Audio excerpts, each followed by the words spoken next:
Hello everyone, আজকে আমি তোমাদের সাথে শেয়ার করছি আমি আমার জন্মদিনের দিন সকাল থেকে রাত পর্যন্ত কি কি খেয়েছি।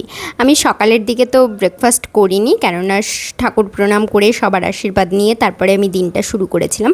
একবারে করেছিলাম লাঞ্চে ছিল পটল পোস্ত, এগ কষা, চাটনি, ঝুরঝুরে আলু ভাজা, ভেজ ডাল, 5 রকমের মিষ্টি, পোলাও, সাদা ভাত, বেগুন ভাজা, করলা ভাজা, সব রকমের কিন্তু আরও অনেক আইটেম ছিল, সাথে পাঁপড়ও ছিল।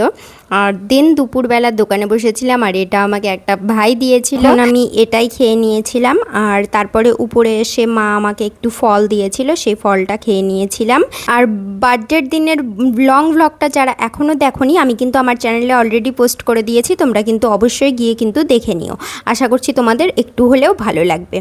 আর তারপরে সন্ধ্যার দিকে, মানে সন্ধ্যা লাগবে এরকম টাইমে আমি কিন্তু খেয়েছিলাম এখানে পায়েস, মিষ্টি আর একটা সন্দেশ, যেটা আমি দুপুরে খাইনি। দুপুরে সম্পূর্ণ সব কিছু মা দিয়েছিল কিন্তু খেতে পারিনি। দেন ডিনারে আমি খেয়েছিলাম বার্থডে স্পেশাল কেক, যেটা তো খেতেই হবে বার্থডেতে। আর কেক তো আমার ভীষণ প্রিয়, তো কেকটাই খেয়েছিলাম, আর কিছু সেরকম খাইনি, যেহেতু সারাদিন অনেক হেভি খাওয়া হয়েছে তাই আর কিছু খাইনি। তো এই ভিডিওটা এই পর্যন্তই। কেমন লাগলো অবশ্যই জানিও, আর ভালো লাগলে অবশ্যই চ্যানেলটিকে সাবস্ক্রাইব করে